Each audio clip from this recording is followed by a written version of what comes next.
That's, we're gonna make sure everything's the same. Oh, sure, yeah. Well, that depends on what they use, you know?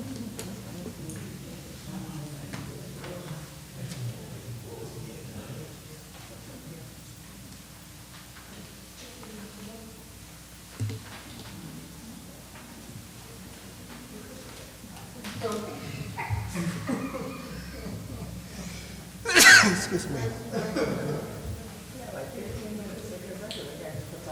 Can I ask one and two? Yeah.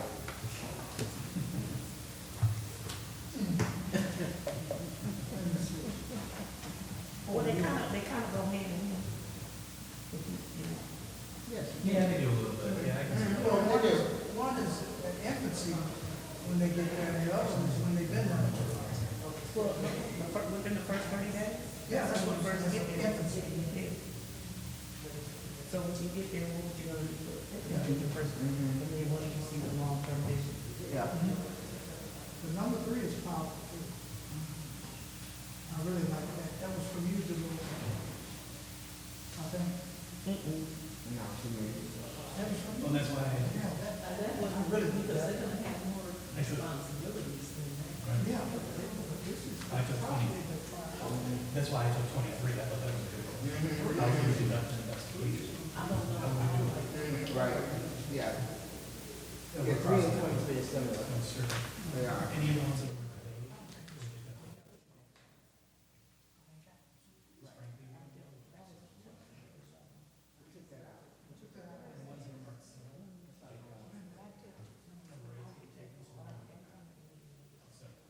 I think it's gonna go very smoothly. I think it's gonna go very smoothly. We just have to be listening. Right. We're not being on our cell phones. We need to be up here listening, okay, paying attention, so when we get back in our meeting, okay, Yeah. yeah, we all, okay. Trying to absorb everything that we've heard and, you know.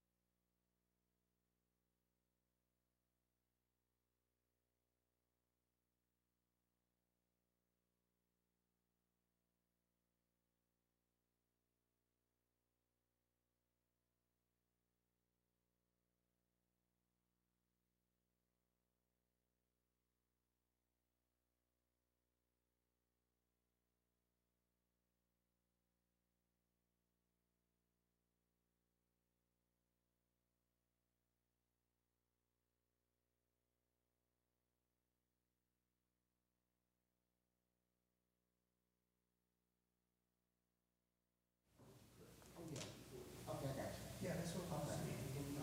But you don't play this. They're all over the boy up our numbers. Okay. I think that's what my, never is. I don't want to be responsible for losing. Because I don't want to put the wrong standards on it real quick.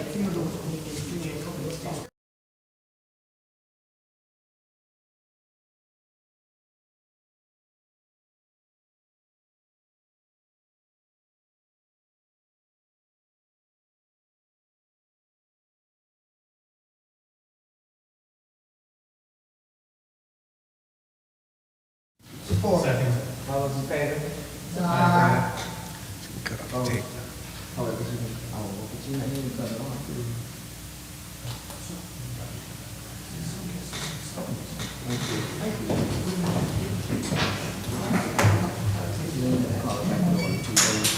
Yeah, first campaign. Got work on the round. Y'all got a lot of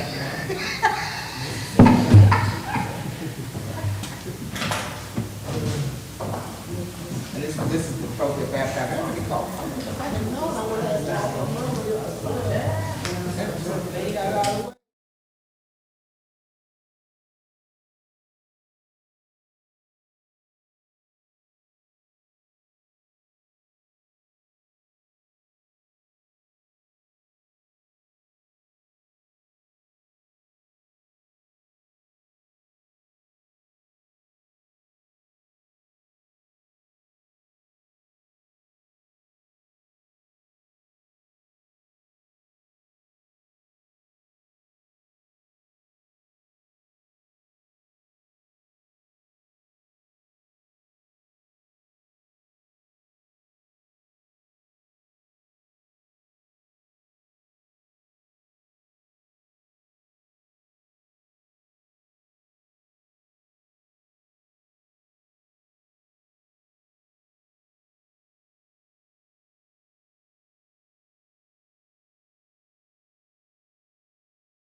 is Ms. Lauren Robbins. Thank you. Good afternoon. Thank you so much for taking the time to come out and meet with us and interview with us. You're going to have several questions coming from different board members, but feel free, relax.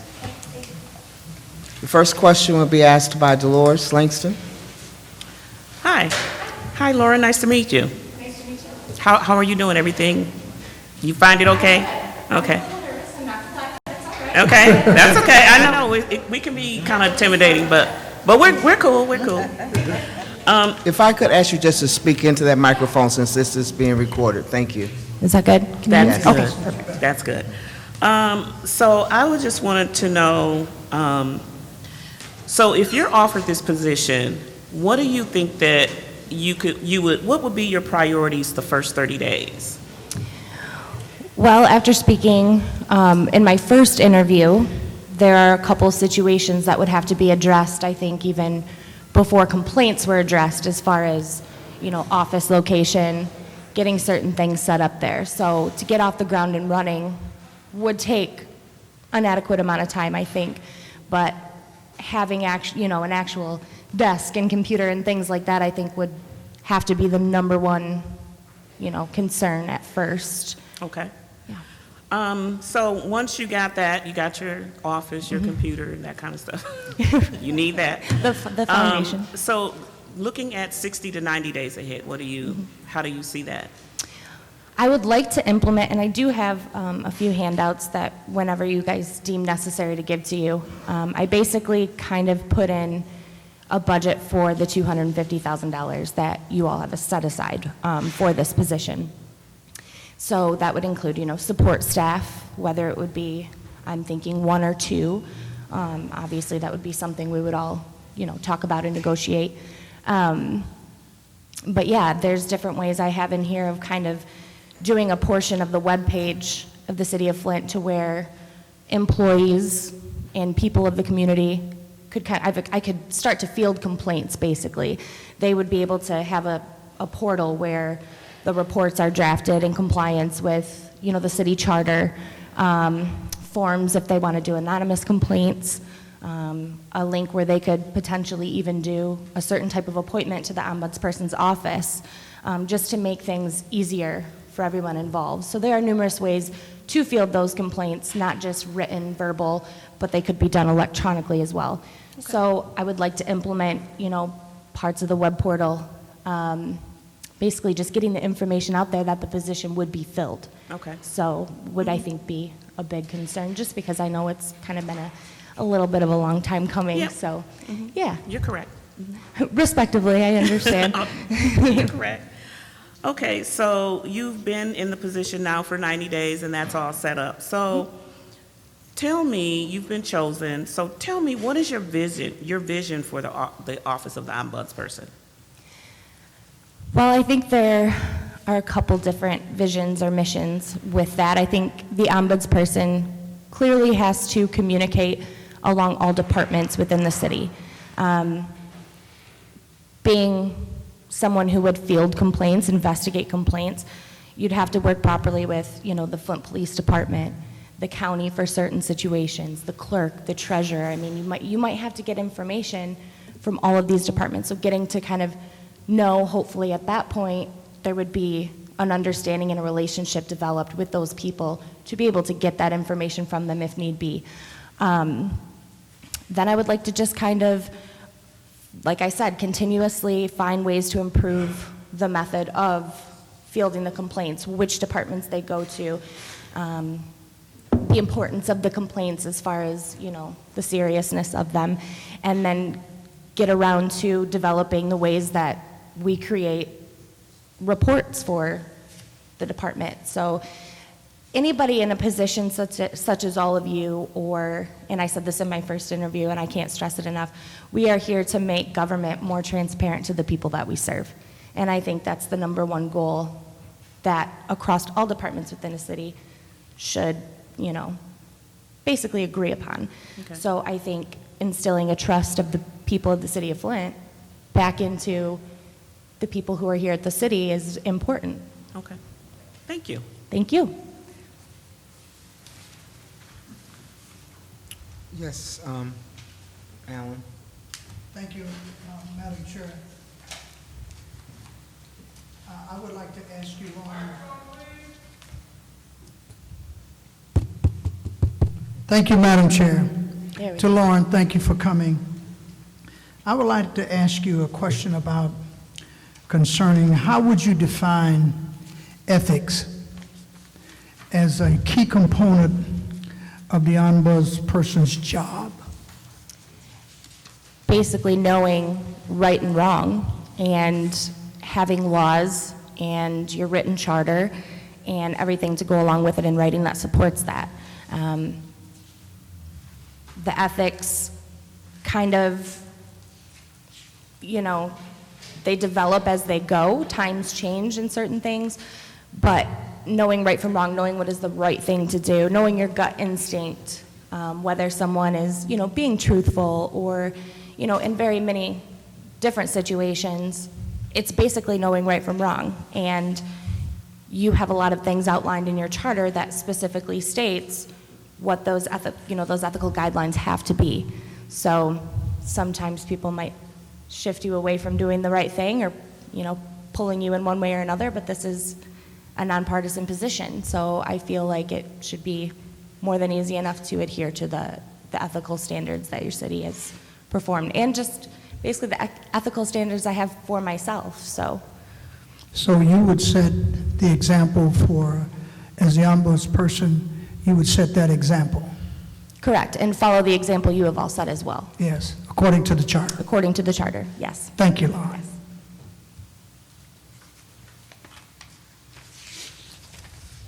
Yes. Nick? And thank you for coming. I know it's been said several times, but we're happy to have you here. Thank you. My question, and you've touched on this a little bit, in looking at an ethics investigation, what would your method of conducting that be? It all depends on the situation. As far as the procedures that would go, there would be certain written guidelines for various complaints, but I think it's very important that each and every complaint that comes to the office must be addressed individually. Not everything can be treated in the same manner. There might be some procedures that will require legal intervention. There might be some that is just, me as a mediator. All I can say is that it would vary depending on the complaint in the specific situation. I don't think every complaint should be treated the same.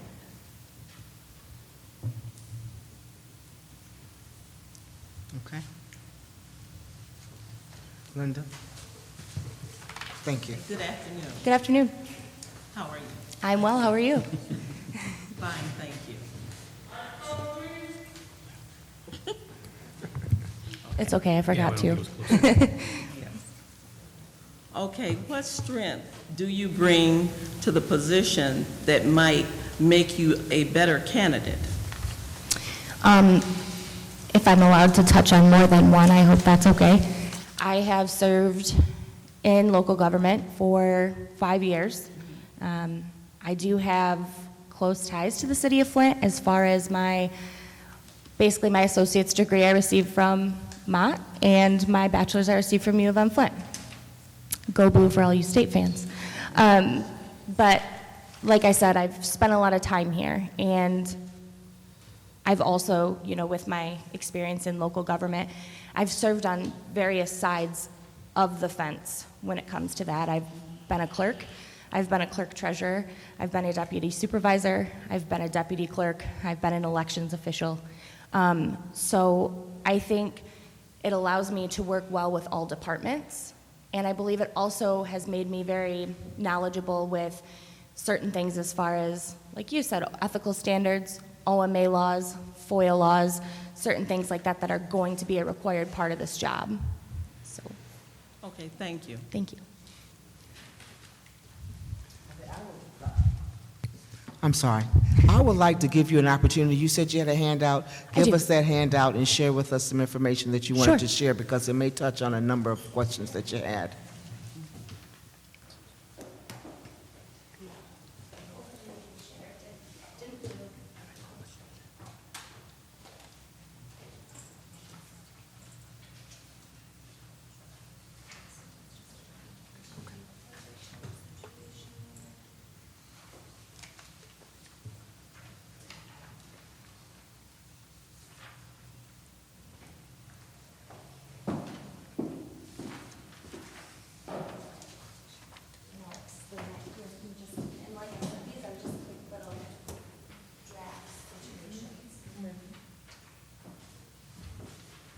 Thank you, Lord.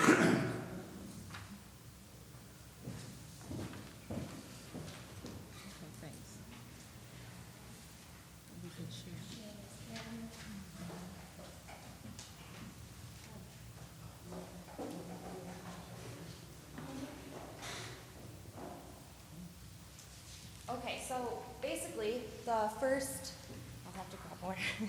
I thought they would be closer together. That's okay. So the budget is just a rough idea. That is basically a two-year budget where, as you can see, the $250,000 that is allotted for the position would go towards those certain things. And I know that if you see the bottom, there's a Human Relations Commission. That would be basically a budget set aside for community efforts and outreach. As far as support staff, like I said, that would be something to get in and understand whether it would be, whether it's a deputy ombud or an assistant ombud, maybe a secretary. And then I tried to show computer implementation technology, certain things like that. Those costs would go down after the initial, getting it up and ready to go. As far as the second sheet where it says City of Flint, that is just a minimalistic situation of where it would be more or less of what a web page would look like, where those links would be easy to navigate for employees, people of the community, so on and so forth. With the link on the bottom, that's just easy enough. If you wanted to make an appointment or reach out, it's right there. So. Madam Chair?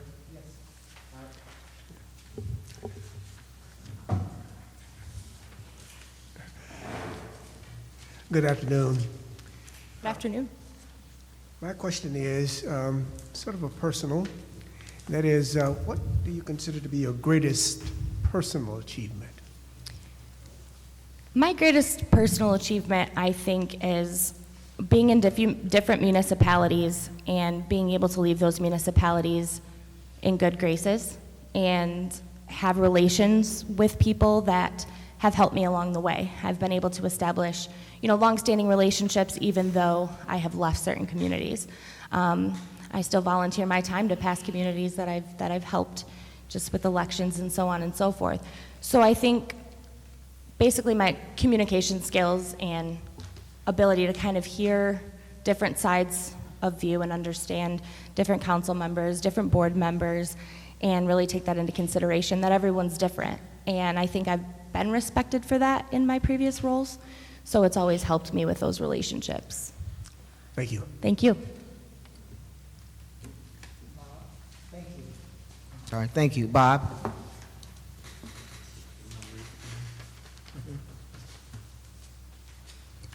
Hello. What does working at the will of the EAB board mean to you? Speaking to the microphone.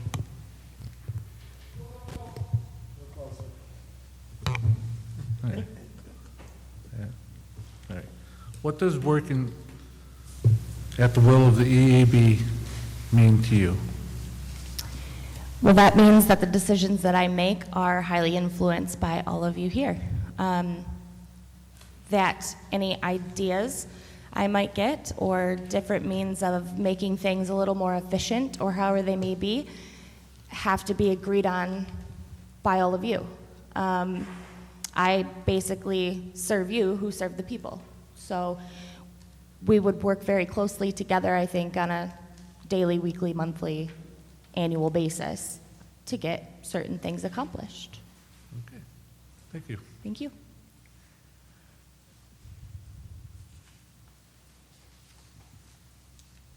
The charter calls for an annual performance evaluation of the city. How would, I'm sorry. He's checking you back there, isn't he? You can Yeah, definitely he likes tell. doing Can't get anything past Yeah, him. he likes We're doing not that. used to this. The charter calls for an annual performance evaluation of the city. How would you go about doing that? I would treat it more or less like a fiscal year budget preparation, I think. Basically, it would be performance evaluations between myself, my staff members, and I, hopefully with your input as well. what needs to be done, what we have, got accomplished. And that is something that I want to be open with the public about as well. And that's kind of why on that sheet as well, I have the little reports link, quote unquote, on the bottom. But yeah, whether it is how our spending is, how many complaints we fielded, taken care of, where they were given to if they weren't for this specific department, because there are a lot of things obviously HR would have to take on as far as union grievances, things like that. Even though we might receive them, you open up a position where people say it's a complaint field, a fielding of complaints, you're going to get everything. So knowing where to, put those, and we can keep track of that, and that can be a part of that annual report. And whether we would want to discuss doing monthly meetings and doing monthly reports on that, quarterly reports, yearly reports, however we would want to do that, we could work together on how to present that. Yes, Alan? Madam Chair, thank you. Just to follow up, Lauren, as far as the technology is concerned at this time, what would you recommend as far as what would you use to make sure that just what you explained was done in a transparent way? So just right down to computers, certain software, whatever the city's using in order to gain access to, maybe reports that I would need, which I hope would be acquired by the clerk with her, records management. It just kind of depends. I wasn't sure how you guys went about your meetings. I know some places have iPads during meetings or, however that is. I've always just thought sometimes that can open up losses or certain things, so I'm okay. I'm a pen and paper. I write everything down. But yeah, it would just be a total method of software and how we would take care of fielding those certain complaints, keeping track of them. It could be anything. I mean, technology could include our phones, how our phone lines, if it's a certain, we have to, pay the bills or, but yeah, I think anything deemed necessary that technology would fit is kind of why I put it in the budget to kind of feel all of you out and how you would want that to be implemented. Okay. Thank you so much. Yeah.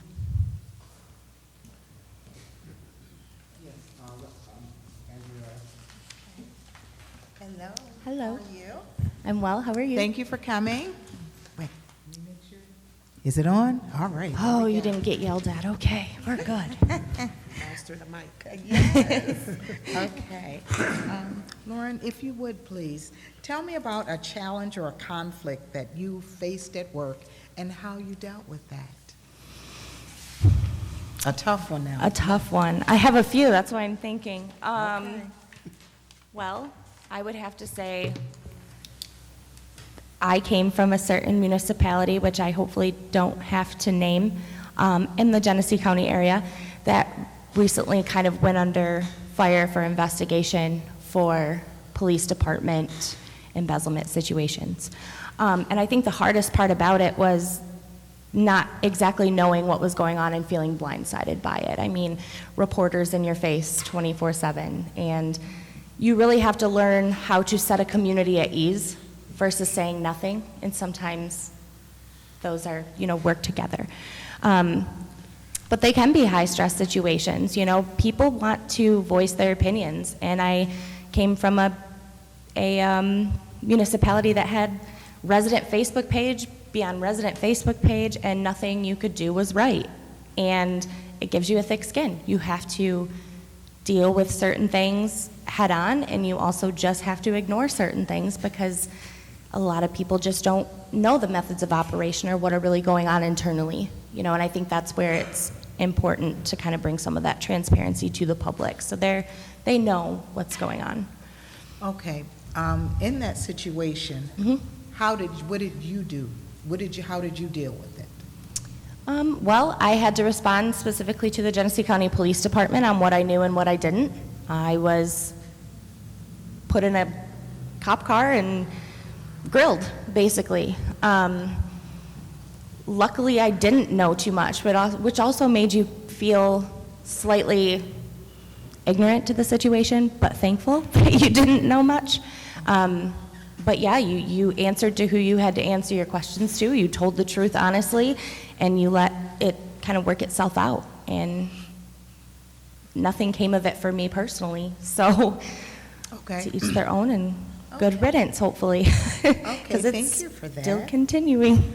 Okay, what about a time, maybe when you and a coworker had conflict, or you just didn't see eye to eye? Tell us about a time that you had something like that, and what was the resolution? As much as you may not believe this, I've been very lucky to work with great people who I didn't have too much conflict with. I actually did have, from Thetford, when I worked there, my clerk resigned unexpectedly because of the same situation I was talking about earlier. And in township law, if a clerk resigns, a deputy loses her job automatically. Therefore, I lost my job that day, and the next week, the township supervisor asked me to come back and be the deputy supervisor. They had an election to run, they needed help, the bills needed to be paid, and it created a lot of animosity because that clerk at that time did not get along with that supervisor. But I had to put food on the table. I had to do what I had to do. And that was a difficult one because there was a personal relationship between the clerk and I as well that, you know, felt like family. But you have to just do what is best for you, and you have to, once again, like I stated, that situation that was happening, take yourself out of it. And the best way you can do is to not play sides, you know, Okay. to just stay neutral. So Perfect. it was trying, but it worked out, so. Okay. Thank you. I think we have time for one more question. As you know, the Flint water crisis has been all over the news, and the citizens are It has? anxiously, yes. Well, if you didn't know What's it the now, Flint water crisis? the Flint water crisis has been all over the news, and the citizens are anxiously awaiting the buzz position to be filled. What are your thoughts or feelings about working for Flint and coming in that environment? I welcome it with open arms. I think sometimes the city, obviously, well, a lot of times, the city gets a lot of backlash for maybe the efforts that haven't been done quickly enough. You all feel it. I think it kind of rolls onto no matter what department or what board or council you sit on here, you feel it. But at the end of the day, I also do feel close to it. My dad and my brother both work for a local 370 company who have been doing a lot of efforts with the Flint water crisis. And I feel like I know more about it in that way, where, you know, you hear the news and I've sat and talked to him and he'll say, we are working on it, you know? So efforts take time.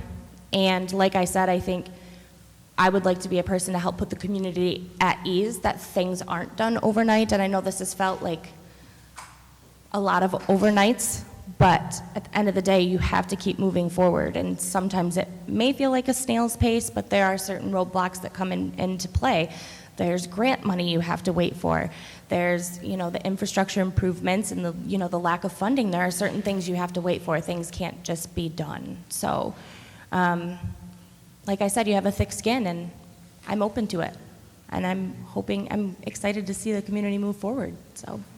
Thank you so much. I think that concludes our... Microphone. I'm sorry. Thank you. I believe that concludes our interview. We thank you for your time and your questions and your answers. Thank you for having me. Thank you. You're quite welcome. Thank you. At this time, I could take a motion for 2 minutes to bring the next candidate in. Recess. I would motion for recess until the next candidate appears. Support. All those in favor? Aye. Opposed?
Our vice chair finds his seat.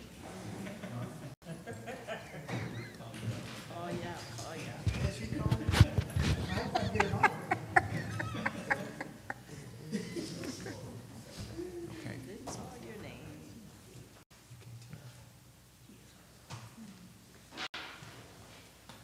Ethics and Accountability Board members, our next candidate is Mr. Lewis Hart.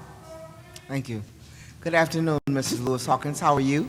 Good afternoon. I'm doing well. Wonderful. How is We thank you everyone? for coming and interviewing with us. You're going to have questions for each one of us on this board, and maybe two or three. So we'll go ahead and get started on this end with Dolores. Hi, Mr. Hawkins, how are you? Pretty good, and you? Good, doing well, doing well. So I just have a couple questions and then I'm gonna leave you alone. Okay. So you have been chosen for this position. So tell me, what would you do within the first 30, 60, 90 days of being appointed to this, selected to this position? Well, if I were selected, I'd take advantage of the news media that's going to probably cover it. They'll at least announce, I'm sure, that an ombudsperson has been selected. Then I think if we have an opportunity to say anything, meaning the city of Flint, then we should talk about what we plan to do with that position. You know, we should take advantage of the opportunity, the media that we have right then and there, to say what we want to say. Uh-oh, let's... Okay. Is this better? Okay, can you hear me now? Cut it off. Now, can you hear me? There you go. Okay, you couldn't hear anything I said before? I heard everything you said. I'm surprised our mic man back there didn't say, talking to the microphone.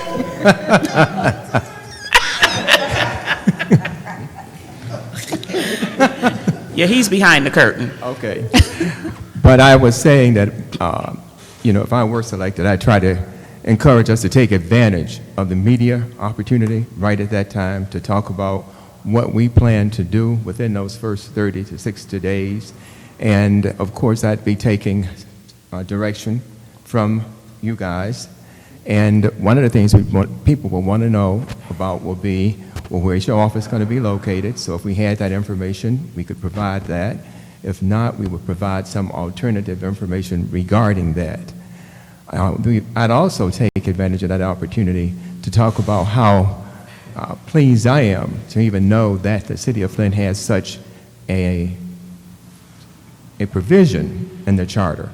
Because really what this does is means that we're taking taxpayers' money to make sure that everyone who comes to the city of Flint, who has business with the city of Flint, whether they're coming to pay their water bill, whether they're coming to apply for a job, whether they're coming to try to get a contract with the city, if they're doing anything with the city with a representative of the city, that person is considered a public servant. And that's an opportunity for us to let those people know that if you have any problems with any of the public servants, then you have an opportunity to come before before your group, as well as the ombudsperson, to file complaints. So, you know, the city should be complimented on using its money to allow people to come in and file complaints on how the city runs its business, because that means that the city is trying to run its business in a way that's accountable and that's also respectful, which is where that business of ethics comes in. I think that's a great initiative for the city to take.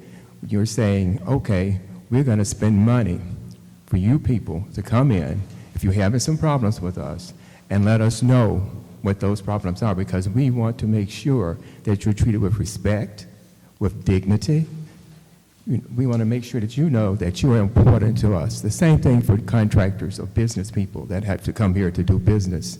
And I said to someone earlier, and it was they kind of took it funny, but I said that even goes for the people at the front windows who are taking the money for your water bill.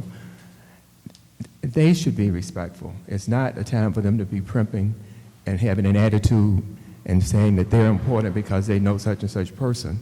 It's a time for them to serve the public and be happy about doing it and be respectful about doing it and make everybody feel better about coming in to the city. I hope that's not too long an answer. That's okay. I was agreeing with a lot of things that you said, so that's fine.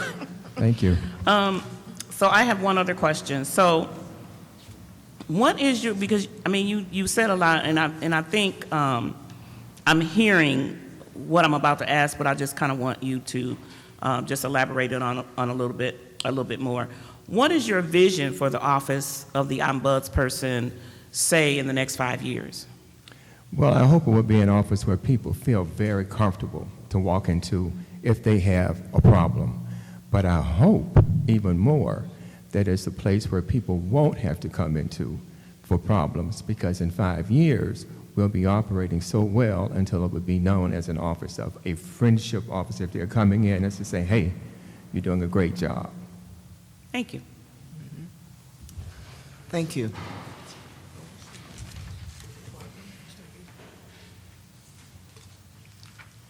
Alan? Madam Chair, thank you. Mr. Hawkins, thanks for coming in. We appreciate it. I wanted to ask you, you kind of touched on it a little bit, so I'll just ask you to continue on and give, what does ethics mean to you? Define to us. In other words, if you were in the setting of a classroom setting, you was teaching young professionals coming up, and you had to give them a definition of it, what would that definition be? First of all, I would have respect in there. That sounds like a simple word, a general word, but to me, it's very important that if you have ethics, then that means that you respect the other person to whom you're speaking or with whom you're dealing with. Respect, definitely, you want to show the person that you are concerned about whatever they're talking about. You're listening, you are empathetic, you are not a person who's going to be feeling like you are high and above the person that you're speaking with because they're coming in with a complaint. I've thought about this a lot when I looked at the title, Ethics and Accountability. And when I thought about ethics, I thought, basically that's being respectful of an individual. And I think that's very important. A lot of people don't realize that when you show them that you respect them, that means a lot. That means a lot right there to an individual. People don't want to talk to someone who feels as if they are heads and shoulders above them or that they're more important than they are. Honesty is important when you talk about ethics. It's very important to be honest. It's very important to make a person feel as if I'm not here just to be talking to you. I'm here to have a conversation with you one-on-one, hopefully from the heart and from the mind, where you really talk to a person as if they are a person, as if you were no better than they are no better than you are, but certainly you are no better than they are because they're coming in to see you. I hope that gives you some idea of what ethics means to me. Thank you very much. I appreciate it. Welcome. All right. I'm going to ask this question in a different way because, Mr. Hawkins, you have worked in this city, I think, many years, and you have a lot of relationships with folks down here. I think maybe it's a past administrator, not real sure, but you know a lot of people. So I guess the question I would pose to you is, let's say there's a complaint against the water department, it's a complaint against the mayor's office, there's a complaint against the city official. How would you choose, and let's say you probably know all of them because you probably know most people in the city of Flint, how would you approach resolving the issue? How would you approach tackling an issue like that? Well, first of all, I keep in mind that I can't treat those persons any differently than I would any other person, that they are defined in the charter as public servants. I looked at it several times to make sure that we're talking about elected officials too when we talk about public servants, and they are listed as a public servant. And I do think that all the public servants that we have realize that they want to be treated like everybody else.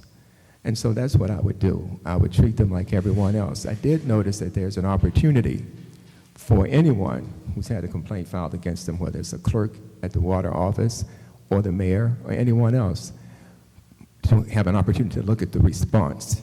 If you're going to do a written response, before you make that response, that's in the charter. And I would make sure that those persons, whether I knew them or not, and I do, as you say, know quite a few, because I've been both city clerk an affirmative action equal opportunity officer, so a lot of the things that's in the charter I have gone through already, because a lot of people made complaints to me in those two positions, especially as affirmative action equal opportunity officer, because we had a lot more then than we do now, discrimination based on race, sex, ethnicity, sexual orientation, height, weight, everything. And we did, I'm going to say myself, a good job of eliminating a lot of that back then. But if we have a complaint now with any of those people that I knew back then, or anyone who's still here in a high-level position, I think they would expect me to treat them like anybody else. And that's how I would approach them. Thank you. Nick? Now, one of the things that you kind of hit on, but I want to get a little more into the procedure, how do you envision conducting an ethics investigation to make a determination? Well, I would try to get all the information I can from the person who's making the complaint. A lot of times, where there appears to be a real complaint, when you talk with the person, and that's what I would try to do, I'm a conversationist, and like I said, I do try to talk to people from the heart as well as the mind, and I give them an opportunity to become relaxed. I'd become relaxed. And I'd try to find out exactly what did happen. So I'd have a conversation. That would be the first part of my process. I'd like to get something in writing from the person, but once I get something in writing, I'd like to look behind, on the side, up and down what's in writing, to try to get at what is really going on. Give them an opportunity to talk more. And then try to make them possibly see that, oh, what I thought was such a bad situation may not have been as bad as I thought. Maybe the process that they put me through is the same process that they put everyone through, and it wasn't meant towards me in any negative, deliberate way. I wasn't targeted. That kind of a conversation to make the person feel comfortable, and so that I could get more information and try to get at what's going on. Once I got that information, went back with them and made sure that it summarized what they said it did, because I'm going to be respectful. That's just the way I am personally. Then I'd say, okay, is this really what your concerns are? Then I would take those concerns to the person or persons that they were being directed at and try to see what their responses were and give them an opportunity to do the same thing, to respond back, hoping all the time that it's not as big of an issue as they thought it was, but I'm realistic, and a lot of times they are big issues. And if that's the case, then we have to go to other steps, which may include subpoenaing, it may include testimony. All of those things I've done before. A lot of times when I did them in the past, it was before the Civil Service Commission. In this charter, that's prohibited. The things that are for the Civil Service Commission cannot be handled by the ombudsperson. It's right there in writing. But I know the process because I went through it then, and I've gone through it other than just with the Civil Service Commission. But we had the same kind of situations. Well, when a person came in with a complaint, we got information from both sides, and then we proceeded to try to see if there was some way that we could reach a resolution. Or if not, we'd have to take some other step. We may have to discipline a person, we may have to take more drastic actions. Or sometimes it may be that the person will understand who's making the complaint that it's not what they thought it was after we go through the whole process. But that would be how I would handle it. Thank you. Welcome. Andrietta? Mr. Hopkins, Hello. speaking to the mic. Hello, can you hear me now? Yes, I can. Okay.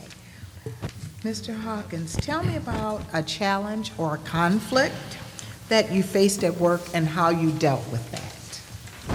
Okay, a challenge or a conflict that I faced at work and how I dealt with it. Well, I had a lot of challenges when I Sure. was the affirmative action officer. Give us a good one. Yeah, at one point, and this is all true stories, when I would leave work to get in my car to go home, I had to change the tires. And I was young then, so it'd be in the wintertime, always in the winter. All the cars on both sides of me, tires flying, mine flat. But I would change the tires. I don't even know if I could change a tire now, to be honest with you. But my knuckles would be bleeding. I didn't even think about it. I changed the tires and go on and did it and did my business, you know, got on out of there and went on home. But I knew why. I knew that the reason was because when I came here, they did not have a single female police officer who was black or white or blue or green, any other color. They had one police officer, a woman officer, something like that. I said, no, that, you know, it's going to either be a police officer or not. You're either a police officer or not. So that was changed. When I got here, they had some rule that you had to be 5 feet 8, I think, to be in the fire department. That meant most of the Hispanics were automatically disqualified because my boys were a little short and the girls. So we said, well, wait a minute. Is it how tall you are or is it whether or not you can do the job?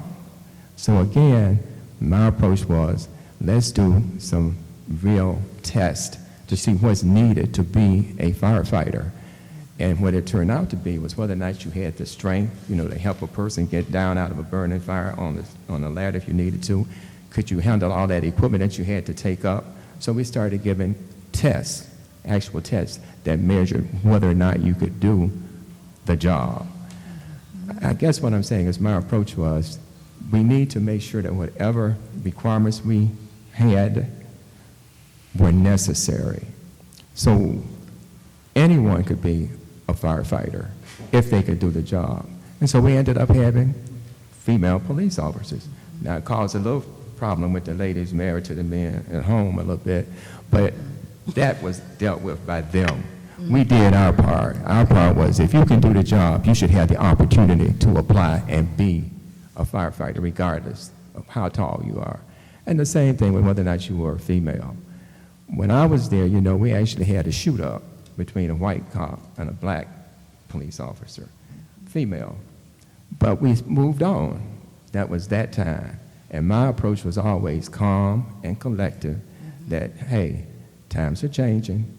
If this woman wants to be a police officer, she should be able to apply just like anybody else. And that's how I felt, and that's how I feel, because I was born in Birmingham, and one of my classmates' sister was one of those 4 girls that was killed in the 16th Street Baptist Church. And so, all that's from my heart. Okay. When I went double dating, I was double dating with the girl whose father was Arthur Shores, who was the attorney for all of the people who were filing complaints there. And I have had to drive backwards in my car with my head below the windshield, where the officer had they going drawn on me when I went to Doubleday to pick up the girl, my girlfriend's friend, whose father was Arthur Shores, the attorney who handled all those cases. Okay. So when you talk to me, you talk to somebody who has lived it. All right. Okay. Thank you so much. You're welcome. Thank you. All right. Good afternoon. I didn't know who you were. Good. My question is more on the personal level. What do you consider to be your greatest professional achievement? I know you've had many, but can you single anything out that you consider to be your greatest professional achievement? I will tell you, the best job I ever had in my life was being the affirmative action officer. I enjoyed that job because it actually changed the system. It changed so much that had been personnel policies and practices, and opened it up to people who in the past had not had those opportunities open to them. And I see this position being similar to that. People came in and made complaints about the fact that they were not being able to apply for police officer, or my white female friends who wanted to be code enforcement officers over in the building inspection. they came to me and said, look, why can't I be a building inspector? I said, I don't know why you can't apply. So I think my biggest achievement in my life has been to have an impact on the personnel system, the selection process. And I didn't do it by myself at all, because as you know, because you were part of that, we had some great attorneys to come in from all over the country to help us with that, because we had mayors like Jim Sharp and others who were concerned enough to bring in people who would get testimony, who would make sure that we were going to get all that we possibly could. And that was important to me, that people would be able to be selected based on their qualifications. You know, there were so many things that we eliminated that had in the past just shut people out. I was so happy and also a little dismayed, because our office had become like a gathering place for everybody all over the town, from the north end. They would come down to my office. I'd laugh, because some of them would come in and they'd be so proper. And they'd say, I said, how you doing? I'm doing well, I think. Are you? You know, they so, you know, it was a good spot. But it got too comfortable, because some people came in who had records and had the nerve to apply for positions in the police department. And I didn't know, so we sent them on, you know. And they said to one brother we sent over there, they said, well, you know, they locked up so-and-so. I said, what? They said, yeah, he came down here because you all had made people feel comfortable about coming to the city of Flint, which is what we want to happen with this particular position. We want people to feel comfortable. We don't want people to come down with petty things, and we'll make that clear.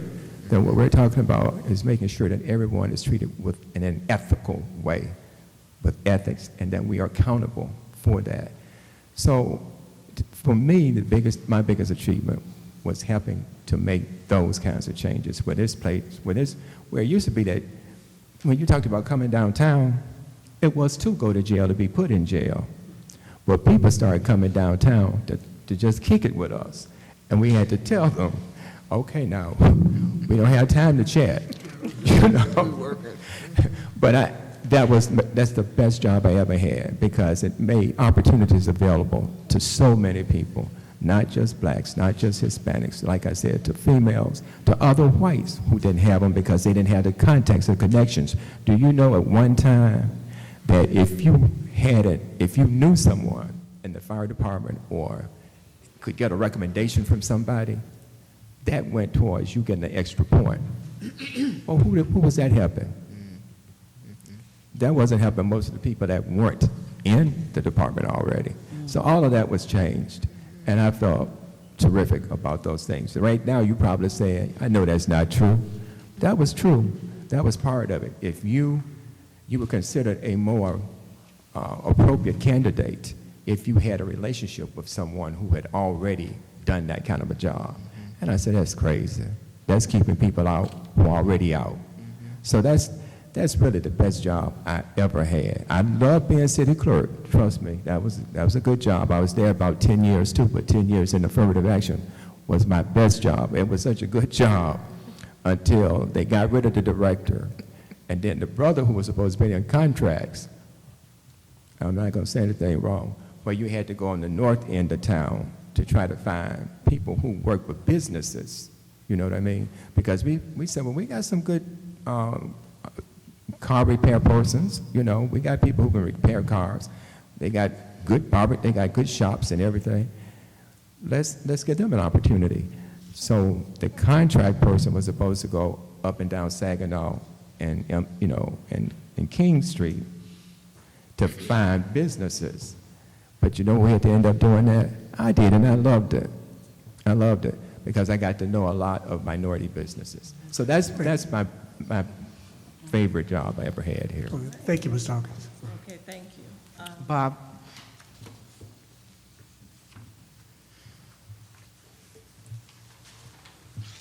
Well, Hello. what does working at the will of the ABA mean to you? I'm saying, what you said, what does that mean? That means that you all have the ability, that I work at your will.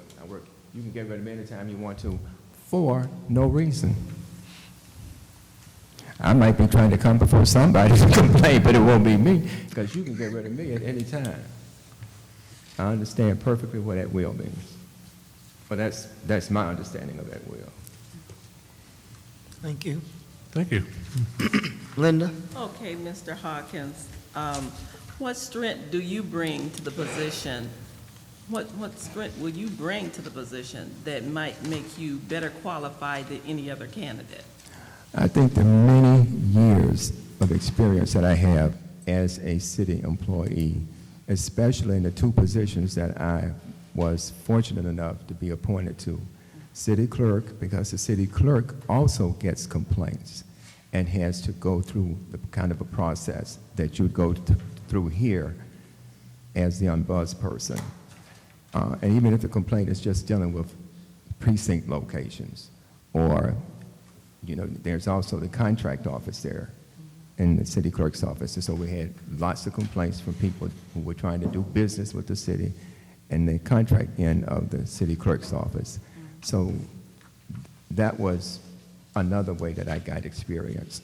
And then, as I've said probably too many times now, how much I loved being in the HR.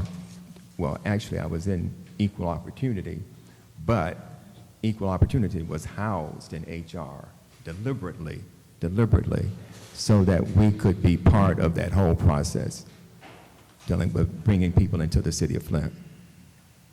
Okay, thank you. And you already had three complaints. They said that you were holding. It was in the paper somewhere that some complaints had been made, and they were given. Yes, we do have some. They were given to. Yeah. It's more than 3 now, Yeah, right? yeah, I'm sure. You Oh, have I'm a sure. backlog. Huh? You would have a backlog. That won't be anything new. Joe? Fine, and you? I have one question. Sorry about that.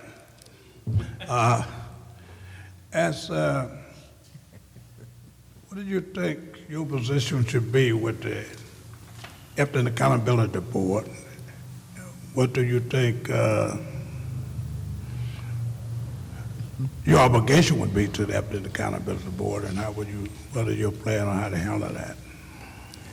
Well, I would think my responsibility would be to communicate with the board regularly, and actually to take direction from the board. I know I'm to be an independent administrator, but I'm accustomed to working very closely with whoever my bosses are. When I worked for city clerk, it was a strange relationship because my relationship with them was professional, but also it was friendly. You know, I had to do my job. If people were doing things, if something was happening in the licensing division that shouldn't be happening, I had to take care of it. So it wasn't becoming friendly to the extent where you don't do your job. I think the reason I was able to get along with the council members was because I was doing my job, and at the same time being able to communicate, to laugh and talk with persons when it was appropriate to do so.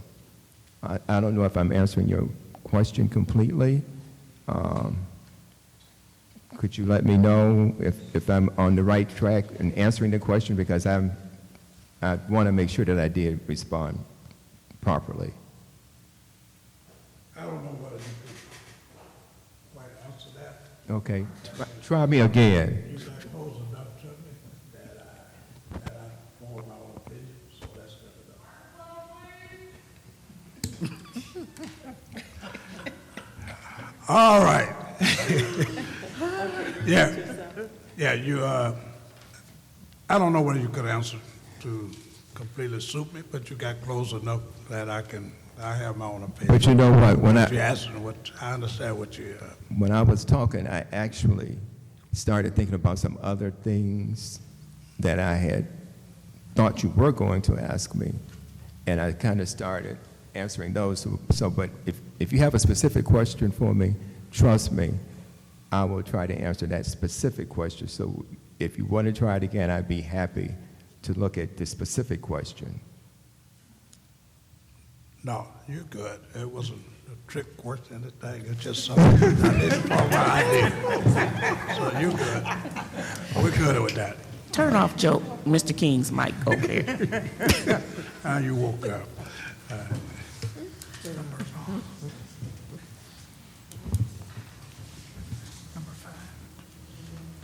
I think we only had one question left. Madam Chair, thank you so much. Mr. Hawkins, I wanted to ask, and you can be as brief as you need to be. You don't have to go as long. But what type of work environment do you prefer? I think you touched on it earlier, but to just give some nucleus details, because that affects, leadership has an effect on that environment. Okay. I like an environment where people are efficient and effective. People knew me from having people from the hood working in my office, but they were excellent. I mean, as in excellent, E-X-C-E-L-L-E-N-T, and one of them didn't even have anything but her GED, but she was bad. She was one of the, she knew grammar.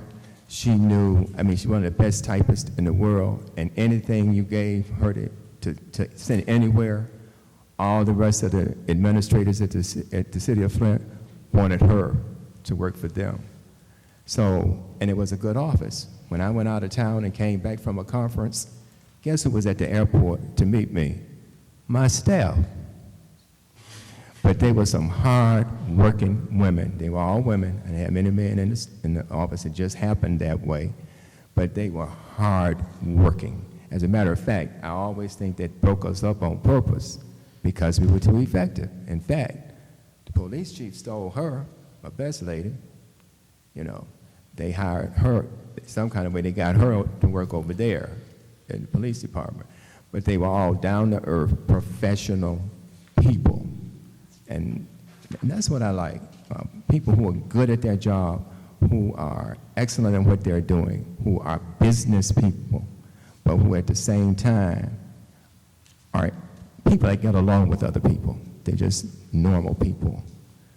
But they got to be, they have to have the skills. They have to have the skills.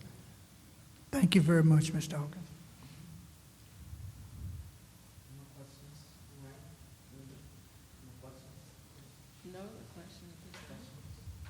I have one final question.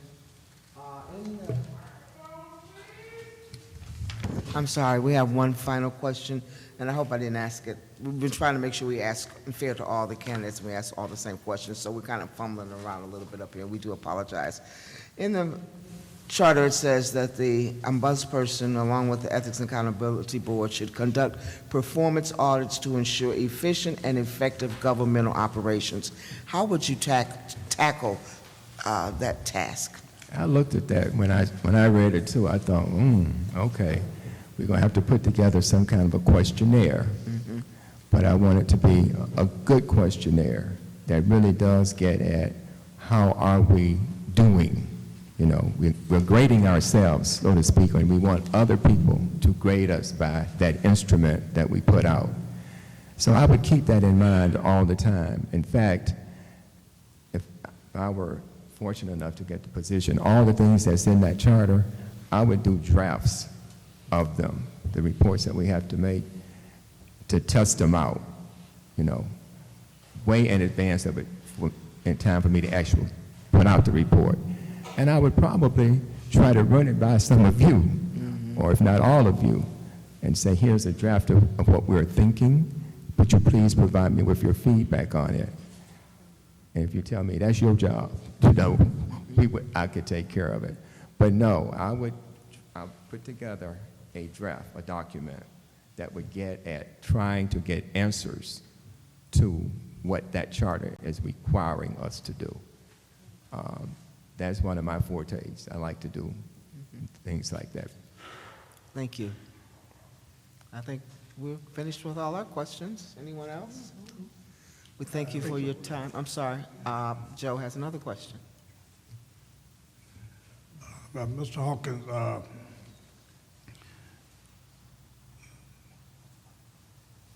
trying to figure how I want to phrase this for you.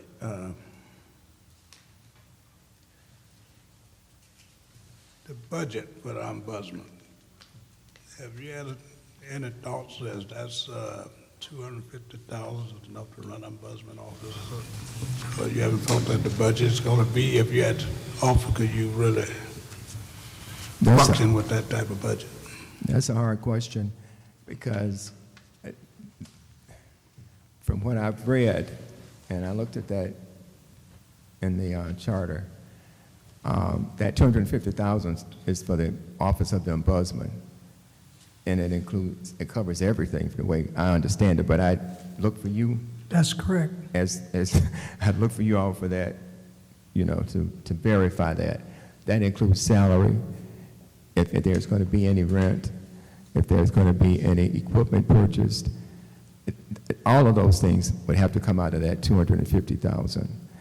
And so some issues would have to be resolved about location, because if we start thinking about rent and those kinds of things, and there I've heard some good rationale for why some people would like to have an office off-site, because people would feel more comfortable. And I understand that. And, I read everything, I listen to everything, and I agreed with that. But then I thought, there may be some places here, and sometimes I walk around City Hall. I used to love to go over on that side over there, going over to by the fire department over in that area, where I used to be when I was the affirmative action officer and the lower level. The civil service director was over there too. And it's kind of out of the way, and you can enter from another door. You don't have to come through the main. And even if you came from the back, you could come down the hallway, and you still don't have to come through the main part. And I'm just talking off the top of my head now because I don't have a clue of what's over there right now. I know it's partially occupied, but the answer to your question is that's the budget, and that's what's been adopted, and so we would have to live within it. And again, trust me, I would find a way to do it so that we would be as effective as possible. Trust me. Does that answer your question, Joe? I'm good. Okay. Okay, there are no more questions? I'm looking around. We thank you for your time and attention. Thank you again. Thank you. Thank you, Mr. Thank you, Hawkins. Mr. Hawkins. Thank you. Thank you. Madam Chair, I would move that we adjourn the meeting pending the next applicant. Second. Support. Question. All those in favor? Aye. Opposed?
and Accountability Board members. Our next candidate is Tanae Dorsey.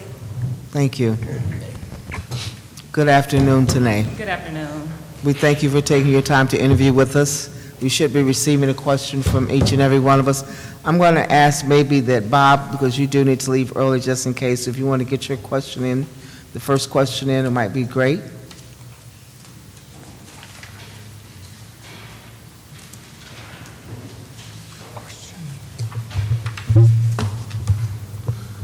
Hello. What does working with, at the will of the EAB mean to you? Basically, it is an appointment. Oh, sorry. I understand that this position is an appointment, and so I serve at the will and at the pleasure of the board. So you all are my bosses. Oh, you all are my bosses. Thank you.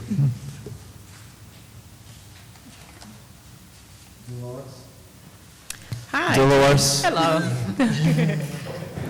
Let me make sure I'm speaking into the mic. Did he give me applause? Okay. Hi, Tanae. How are you? I'm good. How are you? Good, good. Okay, so I have a couple questions that I'm going to ask, and then I'm going to let my other members grill you. I can sit back and just listen. So if you've been chosen for this position, so what would you do within the first 30, 60, 90 days? Definitely within the first 30 days, I want to ensure that we, all of our logistics are squared away. Office space, supplies, things of that nature. Get a feel for what the office is going to be. I would anticipate initially sort of a flood of inquiries, a flood of complaints or comments or questions from the public. So sort of trying to weed through that within the first, truthfully, I'd anticipate that for the first few months. So really just trying to weed through those. Education, I think, would be really important for the first 30, 60, 90 days or so, educating the public on what the office does, who I am, what we can do for them, helping them to sort of learn to navigate the system. I think a lot of people, unfortunately, aren't aware of what their options are, what their remedies are. So helping them through that, even if it's something that our office necessarily couldn't help with, helping them to learn where do you go for this type of question or where do you go for this complaint if it's not something that's handled specifically by the office of the ombudsperson. So really just handling those like logistical kind of things. I think it'll be really early to really start to, dig into the meat of things, but sort of, like I said, fielding those initial complaints, getting my feet wet, sort of just figuring out things, figuring out what you want your complaint process to look like, figuring out, if that's going to be electronic, if you want to accept, complaints electronically from the public. So those sort of logistical things I think are going to be really important to really hash out in the beginning so that you don't look up 6 months from now and it's like, oh my goodness, we don't even have a complaint form. So you really want to, get those things off and running so that you can have some organization, because I would anticipate that it'd be pretty chaotic in the beginning. So I think that would be really helpful. Okay. And then my next question is, okay, so let's look a little further ahead. So what do you see the vision for the Office of the Ombudsperson, say, in the next 5 years? Oh, how long do we have? I'm sure you all have seen my background. I started with the state office, and when we were first brought back, we started really small. We started with 2 investigators, and so eventually our office was able to grow to 6 investigators, an ombudsman, and clerical staff. And so the goal would be to grow the office. It doesn't necessarily have to be 6 investigators, but whatever growth looks like. Excuse me, Ms. Dorsey, would you just hold it? Could we have the Councilman Griggs to excuse himself if he's going to talk on the phone? Thank you. Continue. So whatever growth in this capacity looks like, I would welcome and appreciate that. Even if that means myself and the public knowing where they can go for a complaint, that's growth. Because so many people really don't have a clear understanding of what the office is, or, you know, what the office can actually do for them. So I think in that sense, growth for me would be someone saying, I have this problem. You know what, I'm going to contact the ombudsman's office. That's growth, because people know that we're there. People know that, you know, hopefully we're doing a good job. You know, if they're going to contact us, then, you know, there must be something done right. So that would be my ultimate goal, is for the people to feel confident in the abilities of the office, and for people to trust the office. You know, there unfortunately is, you know, a lack of trust between citizens and government officials, and I think that exists probably in every city. And so the goal of this position is to bridge that gap, to be a voice for people who feel like they don't have a voice. So that's what my goal would be. Thank you.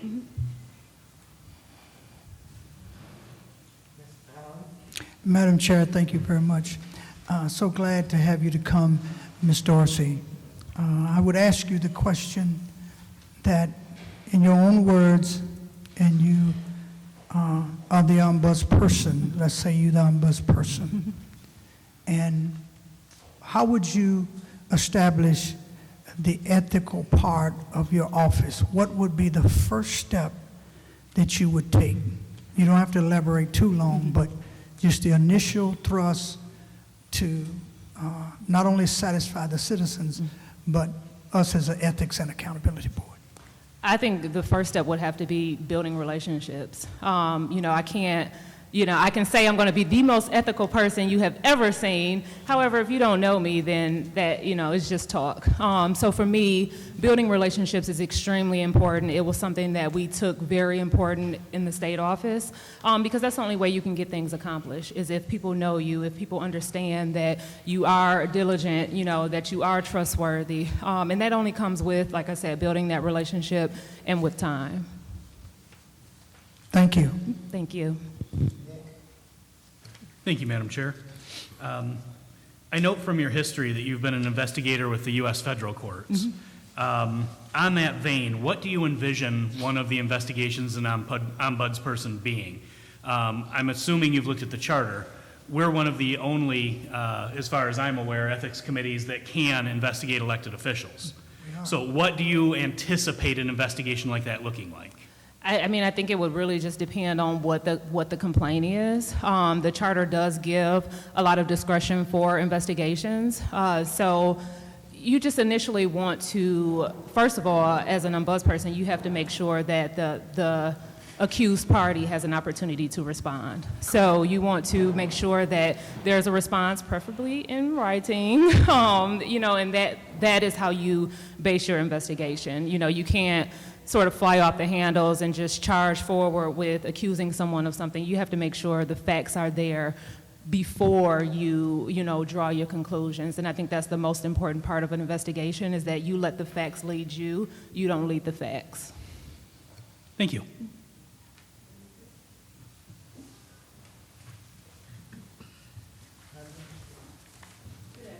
Good afternoon.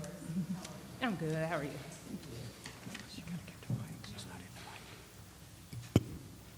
Okay. What strength do you bring to the position that might make you a better candidate? What strength do you feel you have? Definitely my experience, I'd say, is a very strong strength of mine. I have been through the beginnings with an office. I've helped grow an office, so I understand the complexities surrounding this type of job. I understand the complexities between, you know, working with elected officials, working with executive government officials, working with prisoners in my own capacity, and in this capacity would be citizens. And so having that knowledge, having that understanding, having the patience is something that is extremely important, and sort of goes with that, and something that I had to learn over time. learning the diplomacy that goes along with it. You know, you have a lot of different players in the field, and a lot of people think that they are right. And so it is listening to everyone, and like I said, letting those facts speak for themselves. So I think those are some of my strongest skills. And then I enjoy people. And so I have probably throughout my entire career worked with some very difficult people, from severely mentally ill to children suffering from abuse and neglect, to prisoners, to, you know, legislators and directors. And so I think that is a strong skill to have that I do possess, that I'm able to speak to the Department of Corrections director, and I'm also able to speak to a prisoner. It is something that I have always enjoyed doing, and so I think it's a really strong strength that I have. Okay, thank you.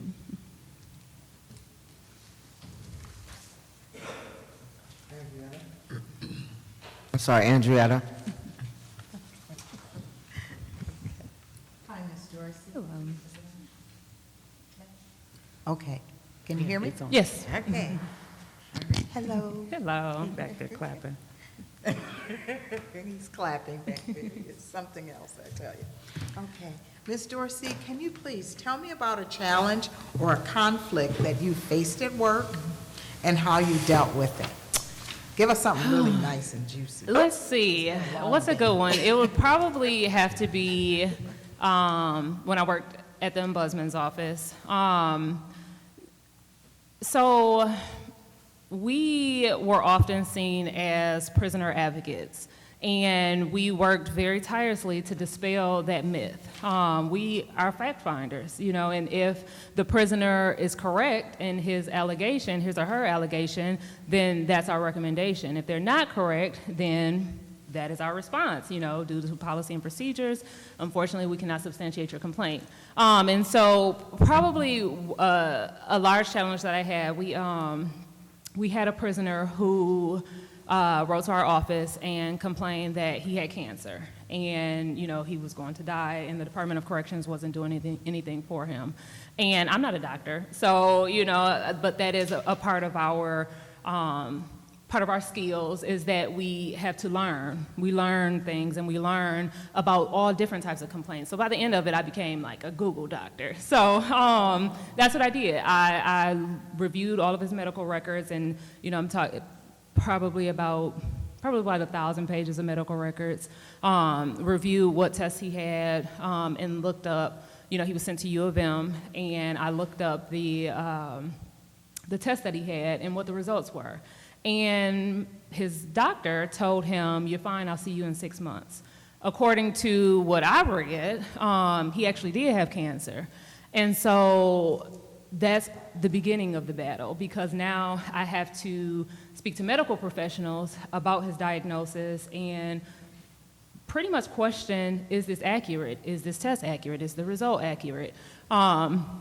And come to find out, long story short, he did have cancer. The doctor at the facility had completely overlooked the results and told him that he was fine. I think this is probably my most memorable case, because this is a person who actually could have died. This is a person who actually was diagnosed with cancer but was not receiving treatment. And so with the assistance that I was able to provide, he was immediately scheduled for chemotherapy. And I haven't been at the office in almost 2 years, so I hope that he is still alive and well.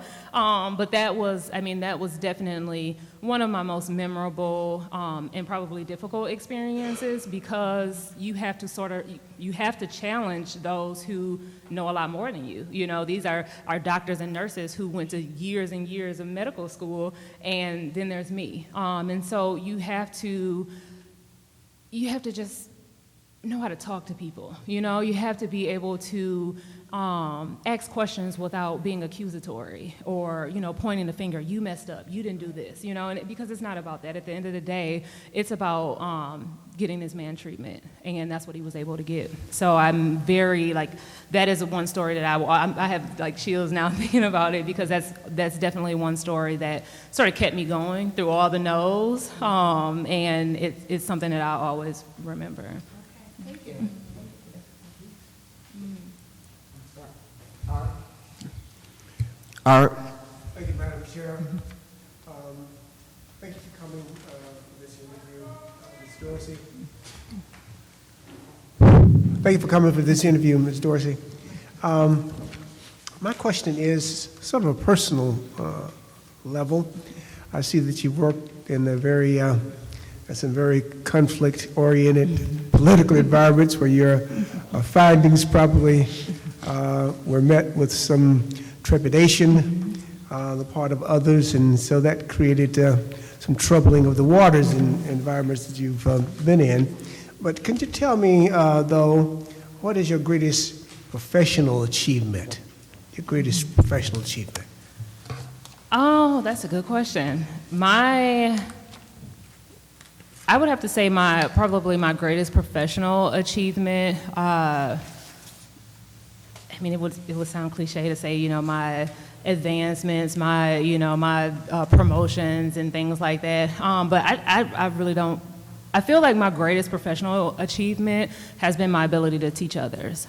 So when we got new analysts in, my ability to train them, my ability to sort of know what's going on and be a person that they could come to and felt confident in my decision-making skills.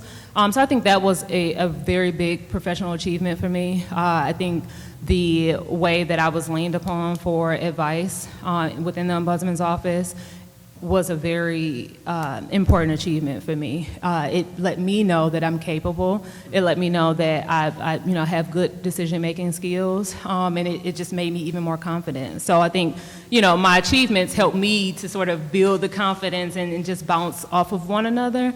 But I definitely think my ability to lead and to teach beyond promotions and things like that would be something that I'm most proud of. Thank you. Thank you.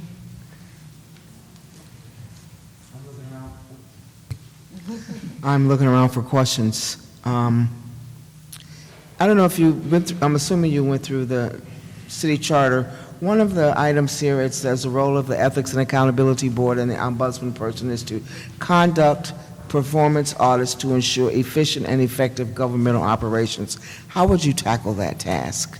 I think first, learning what the functions are, and so I definitely want more clarification as far as would those be all departments within the city, and sort of being able to clarify what exactly are we looking for, what exactly do we want to audit, because we can audit for the sake of auditing. We do it in corrections all the time. So, we can do studies and spend hundreds of thousands of dollars, but if we don't necessarily know what we want from that, then we're just kind of doing it just because it's fun. But so definitely sort of narrowing what the focus is, what we like to achieve with that. If it is, ensuring that, the last thing in the news was with the water testing. So the 60 homes that were supposed to be tested, that is just the latest thing that I've read. And so, if that's one thing that we want to ensure on a yearly basis, we are making sure that's happening, then that's something that we would develop. We, find out what the water department's protocols are already, what the protocols are and that are already in place, and then review those on an annual basis to make sure that they are complying with their own policies, because that's pretty much the point of the ombudsperson's office. We want to make sure that the policies already in place are being followed, and if it comes to the thought of the board that the policy in place isn't effective on a systematic level, then we look at, what types of changes need to be made. And that's where the audit process is important, because you don't really know what you need to change if you don't know what's happening. So I think just narrowing it down, having a focus, and making sure we know what we want from that, and then from there just developing a plan of action to actually complete the audit. Thank you. I have another question. As you know, the Flint water crisis has been all over the news, and the city's citizens are excited about this position being filled. What are your thoughts or feelings about working for the city of Flint? I'm from the city. I know the city. My family lives here. My friends live here. And so in that vein, it is exciting to be home, to work in a city that I grew up in. It's exciting to sort of come full circle, having worked at the state level, at the federal level, now at the city level. And so, I definitely welcome the opportunity, and I also welcome the challenge. I think that there will be a lot of challenges that this person will endure in this position. With all of the controversy and all of the mistrust and everything like that, I think that it's to say the least, it's a challenge that I really welcome. I think that I'm more than capable of handling that and working through it, and hopefully changing some attitudes and helping citizens become more involved with their government. So that's actually, I just answered it. That is the most exciting thing to me about coming back is the challenge. Thank you. Any more questions? Joe, would you like to ask the candidate the same, another question? No? No more questions? Then we thank you for your time. Ms. Thank you. Dorsey. Thank you. Thank you, Ms. Dorsey. Thank you.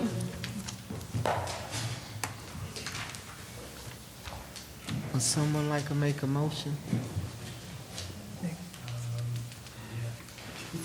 Someone like this make a motion that we end the interview? I make the motion that we end the session. Support.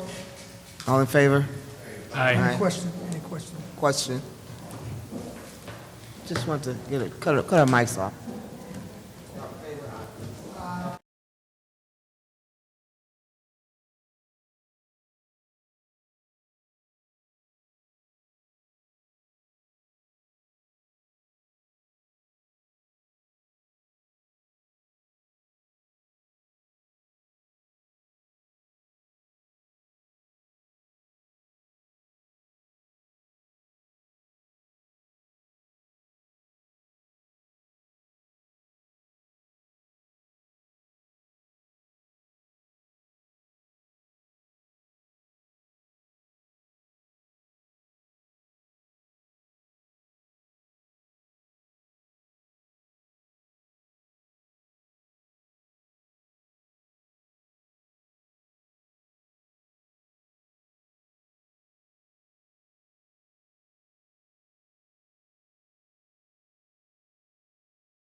with the meeting as she's collecting this. I'll wait for Linda to finish and Bob and Arthur to finish. She hadn't gotten it yet. She hadn't come up here and picked these up. He hadn't picked them up yet. Here.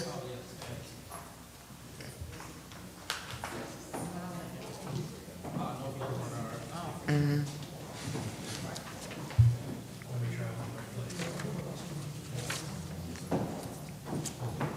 So, okay, I will. Yes, okay, gotcha, absolutely. Pick up the name tags at the end. We'll go ahead and go through the public speaking. And then we'll save our final comments, and we'll talk about my thoughts on how we'll proceed when we leave here. Okay.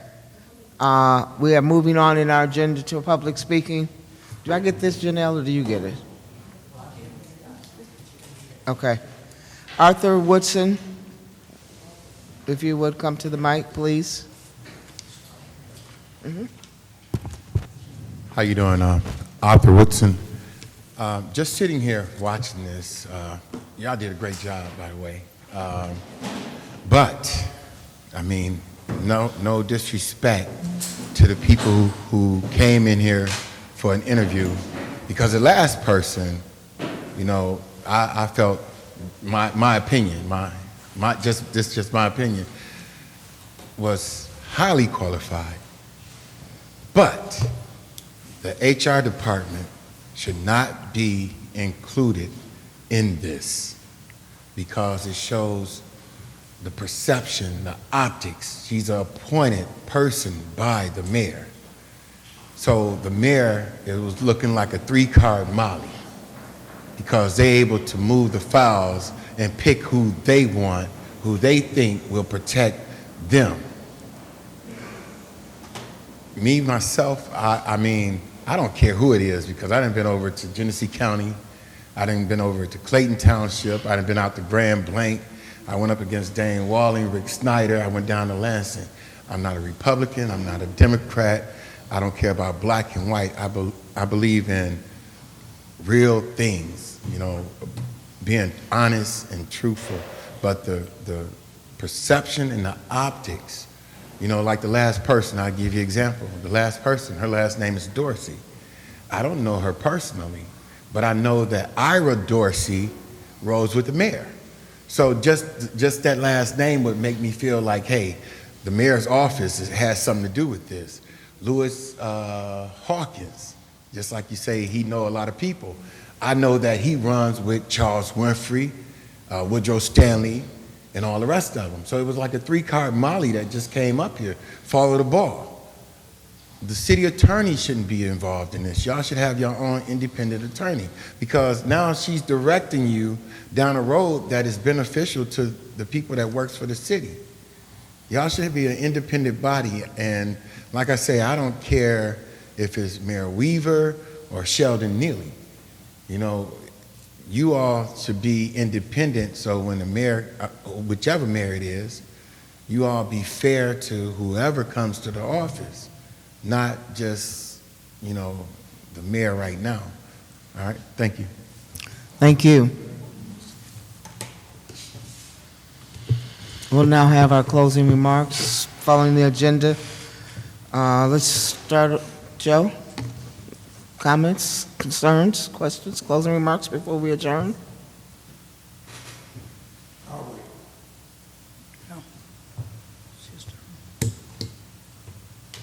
I'll pass for now. You pass, okay. Linda? Nick? Briefly, thank you. I would like to address Mr. Woodson, actually. I really appreciate your comments, and frankly, a lot of the things that you've said, I share the feeling.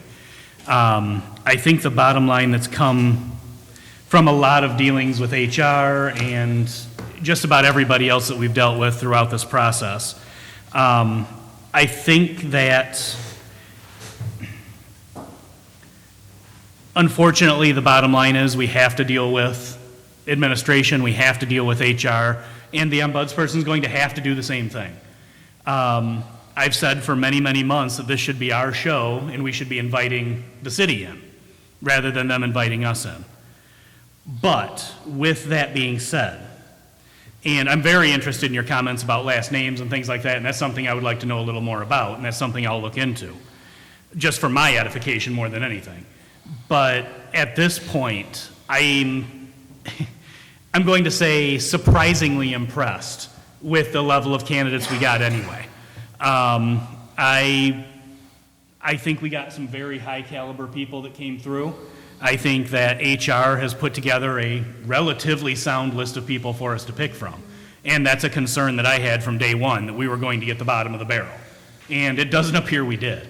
So with that, I understand and agree that if this were a perfect world, HR wouldn't be involved, nobody would be involved, it would be our game show to run. The bottom line with that, and something that I've come to terms with over the last several months, we don't have the money to run a search. We don't have the money to do the hiring. We don't have the ability to spend the money even if we had it. So I'm more interested in let's get someone in and get the office set up. And if we seem to find that they are favoring one side or the other, or one political person over the other, we do have the power to fire. And I would not be impressed with any candidate that came in and supported, frankly, any side. I'm like you, I don't have any particular affiliation. I think anyone who's supporting any side would be something that we would have to bring up for disciplinary action or firing. This person is supposed to be independent, they're supposed to be outside of that, and if they're not, I would not be impressed with that person. So, to sum up, while I agree with you in theory and principle, unfortunately, I've just had to come to terms with the fact it's just not possible to do it that way. So we're making the best of a bad situation and trying to get somebody in that we feel is at least qualified and able. Thank you. Thank you, Madam Chair. I would like to also say that I was somewhat impressed, being my first time that I've ever experienced anything like this. And I commend my colleagues, first of all, for a job well done. And I certainly appreciate all of you all. I love all of you all. And I found out a lot more about you that I thought I knew, that I realized that I did not know. And so it is it's in our purview, it's in our responsibility. And I understand Brother Woodson's comments, and I understand that as a citizen of Flint, he has that right, because that's what democracy looks like. But when we look at our charter, we must not ever forget that that is our first charge above all, is to make sure that the charter is correctly implemented and carried out. And in that section 441, Article 4, it says that the HR has the system, the recruiting, and all of these things. We may not like it, but that's what it says. And so we must move on into the purview of what the charter gives the Ethics and Accountability Board. We have the power to appoint the ombudsperson. I had some reservations about, and I had questions. I've expressed my frustration in our meetings. I'm past that now. I'm beyond that. The people deserve the very best that we can give them.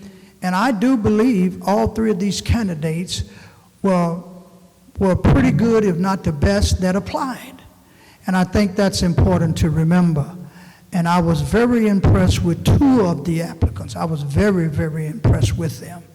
And I like the experience that some of you all, such as Dolores and Lois and Art and Linda, have. I don't have that experience. So I would only say that it rests upon the Ethics and Accountability Board to make the decision of where we go next. No one within the administration and no one without the administration has the power to intimidate nor to manipulate us in that decision.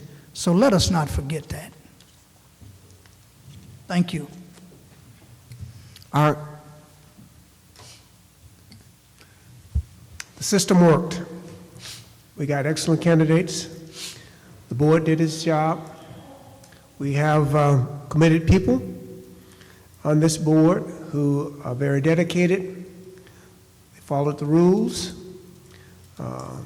So I think that we got a product that we were looking for, and that we are now positioned to move forward. So thank you, Madam Chair. Thank you. Dolores? I have to ditto what everyone was saying. I think that, because at first I was just thinking, we just need to start this process all over. So I was pleasantly surprised today with the candidates. And, I think that we just have to trust the process. As Pastor Gilbert said, it's in the charter, the HR has their responsibility, we have our responsibility, and so we're here to do that the best that we can.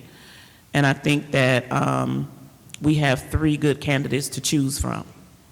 So I think we're going to be okay.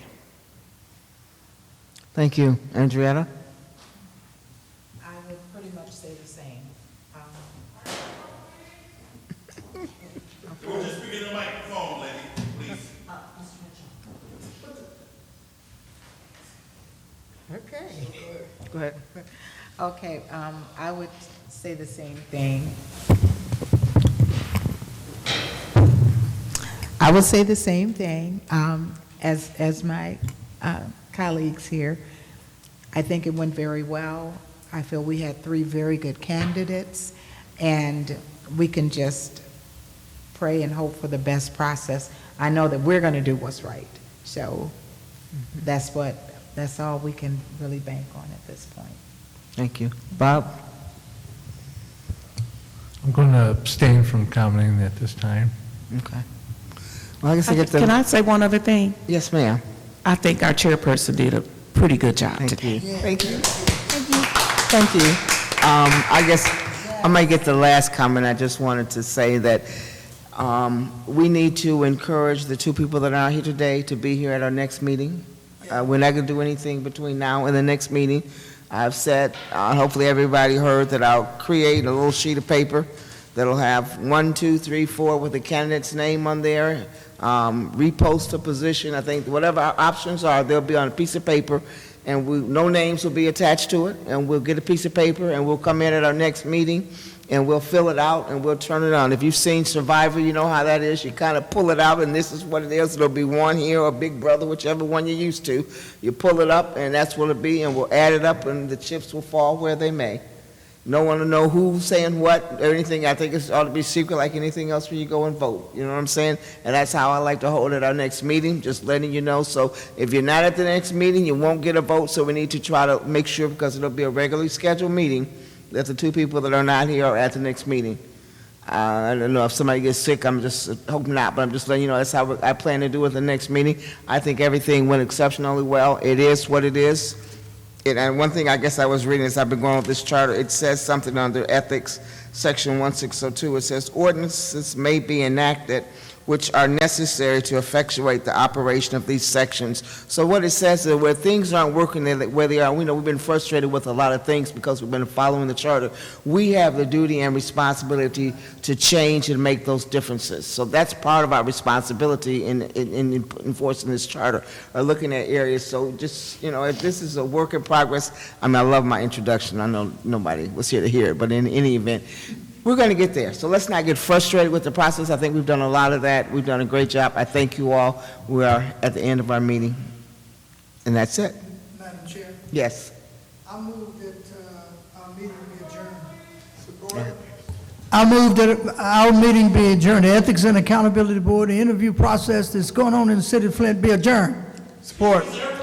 Question. Too late. Too late. RL, you too late. All of those in favor? Aye. Opposed? I think so. You too late, brother. All right.